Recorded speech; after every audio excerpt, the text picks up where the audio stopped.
Memorial Day weekend, the Thursday going into the long weekend, the day at Bob's Bar in West Babylon, New York, takes home the crown of the most memorable moment of the DA show's calendar year. Number 1. What do you remember from a young Mraz in high school? Well, we changed a couple rules when Sean was in high school.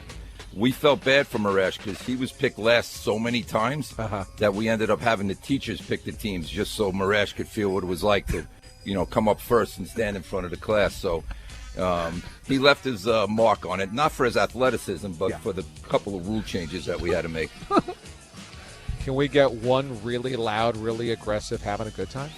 We're having a good time, Bob's Bar is alive. It's beautiful morning. There's still water on the ground. It's fresh air. The birds are chirping. The Islanders complete the comeback. There was an anecdote, though, that pulled that loyalty into question at a wedding a number of years ago, and that you had blamed something on him. I'm very sad to say that is a true story. And it's bacon and eggs cooking, DA, so we might get Act 2 here soon. So, No. So at the wedding, something happened. It smelled stinky. Cleared the dance floor. Dance floor cleared, and you said it must be my son. I had to.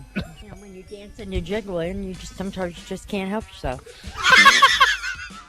I'm here for it. What's the announcement? What's the news? Well, DA, listen, man. I've been trying to get on your show all day. Last night, me, Kenneth, Ernie, all the guys in the studio talking about basketball, and all I could think about was trying to get with the Mandalorian. I don't care. Popcorn, beer, anything gets thrown on you, you got to get up in them stands. You know what I'm saying, brother? Back in the day, Ron Artest getting on the stands. But besides that, I just want to say I am Chuck from Louisiana. I'm sorry, I'm Chuck from Alabama because I went to Auburn. You know that. Amazing! A couple of weeks ago, it was Chuck that had called in on the phone, so we didn't know who it was, and it ends up being Bayou Bear doing it. Appreciate it. I hope you're going to have some good bagpipes here. I'm excited for this. Yeah, well, boy, upon that announcement, let's bring it in here. How should we introduce the bagpipes? This is Foxy. Usually... Your last word, Sean? Oh.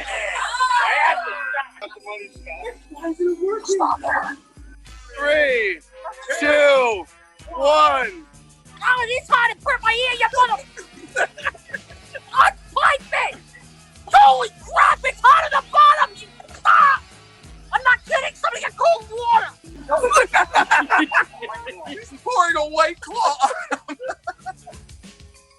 Number 1 on the 12 DAs of Christmas. What else could it be but the Bob's Bar Day, which had it all? That was Coach Langella, Mraz's high school gym teacher. That was Upside Down Mike giving us a live and in person, having a good time.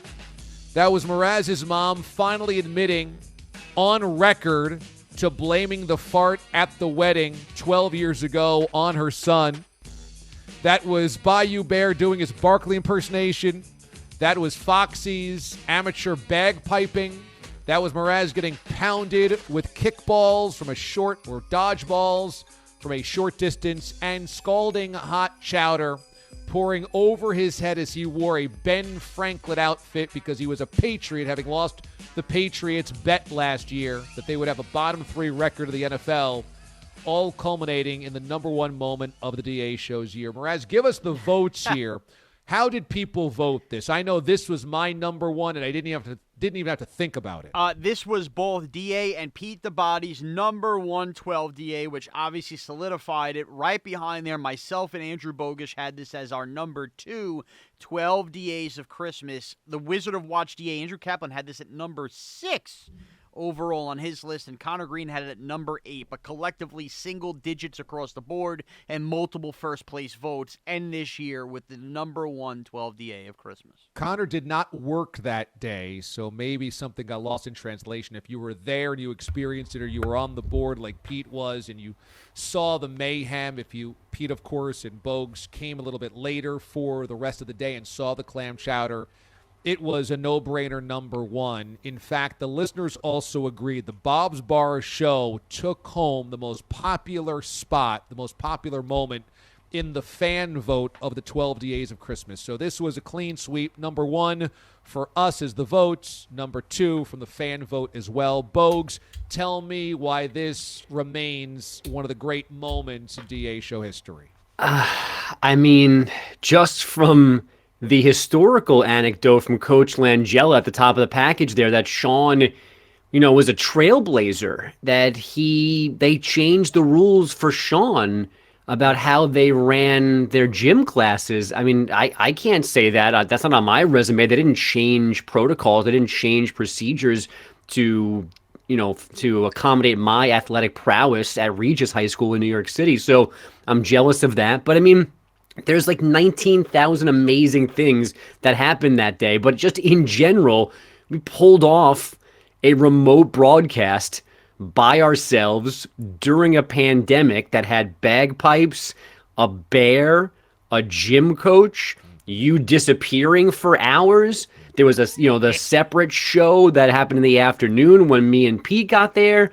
There was dog and baby terrible crimes against humanity off the floor of Bob's Bar. Gross. I mean, they're just, gross. I mean, a lot went down that day. And it should be noted as well, fallout weeks later, we had never cleaned out the baby pool in which the clam chowder ended up in, and multiple dead mice were found having drowned in the clam chowder in the hot summer sun right before the 4th of July. What a way to go. There is so much about the day that, again, I can put myself right back in that moment. First of all, the fact that Nancy, Mraz's mom, is such a sweetheart. She's such a gentle soul. She is so funny, too. But she cares about reputation, which is shocking considering what her son does for a living and what he admits on the air. But she didn't like that Bayou Bear and Foxy were shirtless at the bar. She thought it brought down the class of the establishment. Knowing that this is a backyard bar that is hosting the most ridiculous series of events ever, and that she had admitted on the air to hundreds of affiliates nationwide that she had blamed a fart at a wedding on her son and would go to her grave with it. And yet she was worried about the dignity of the event.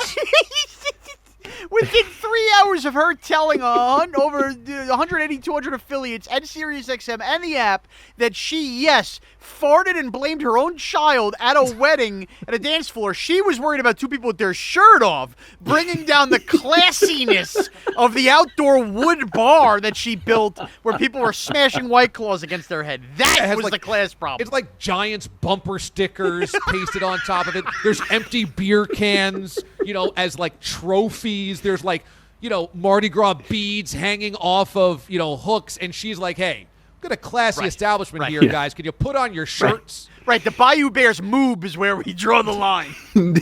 This was her Giants free medium soda. Right. The team can suck. Gettleman can be a deadbeat. But thanks, fans. Here's a soda. Right. Bayou Bear can be crushing White Claws, but just have a shirt on. Right. Number two, Nancy was defiant in the face of criticism. I love this.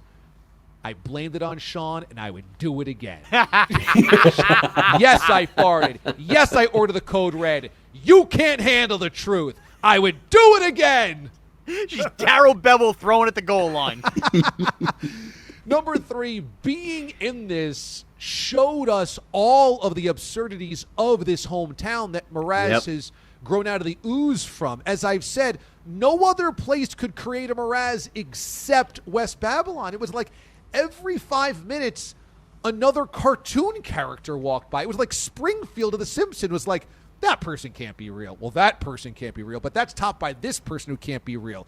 Like, Foxy came in, immediately took off his shirt, talked about having, these amateur dreams of being a bagpipe musician, started playing them, and he's the least interesting person of his family. Right. His two brothers are like drag queen TikTok superstars with like millions of followers. Yes, they are. He is the least interesting person in his family. And he showed up and he's like, hey, I'm just going to play the bagpipes for you guys. Is that cool? In full bagpipe regalia. Yeah, go even farther. I mean, the mockery that we make of Sean every single day, he's the dean of that group. Like, he's the least insane of them. He's the one that they go to for advice on how to do things. He's the adult in the room there somehow. There was an immediate post-show moment where I was trying to get work done, where I kind of stiff-armed them and go, guys, you got to calm down. We're trying to do work here. And DA was stunned by that, saying, I walk away here thinking this is amazing that Mraz survives this. Mraz was the most professional of the group. Think about that group. Bayou Bear waved off work the night before to come drink with us, and then waved off work the next day to still drink. Also, Bayou Bear drank 36 White Claws, and we witnessed the entire thing happening, and that should never be ignored, that somebody imbibed 36 alcoholic drinks over the course of our stay with them, and he was still lucid and sober at the end of it, and poured a White Claw on Mraz to cool off the burn from hot clam chowder. As Bogue said, oh yeah, I'm sure that fizzy, sugary water will do it. This is facts. How do you cool down a fire? Here's some sugar water. Carbonated sugar water. How'd that feel, Mraz? You know, sticky and hot and scalded. So gross. I was so angry because it was such a beautiful costume, too. There was also 5 meals that day. There was early breakfast. There was breakfast. There was breakfast sandwiches, which acted as the meal between the second breakfast and lunch. Then there was lunch. Then there were hot dogs and burgers. I swear, Bob's Bar just kept pumping food out. It was like, who's the kitchen here? What is happening? There's just constant food Their coming. overhead costs must be through the roof. Then a hot tired DA had to get the mafia stories from the ice cream man at the end of the night. It was a rough Right. There's even that. The ice cream man comes by late, and we go into how he's been bullied by the mafia into having to stay his lane. Right. There's been bodies left behind in the ice cream truck wars. You know what, DA? Maybe he does deserve his name on a sign, because this is a true survival story, because he shouldn't be where he is today. I tell you, it was like a West Babylon fever dream. It was like, this can't be real. Well, that can't be real. Well, this doesn't Or really it was happen. Tuesday. Right. Or it was a rando Thursday afternoon where just everybody in the neighborhood shows up because there's a matinee Mets game on TV. Yeah. Mets Pirates, let's get loose. True, though. It was incredible. The whole thing was so freaking incredible. For leaving your underwear on my floor. And it had to be the number one of the 12 DAs of Christmas. It had to be.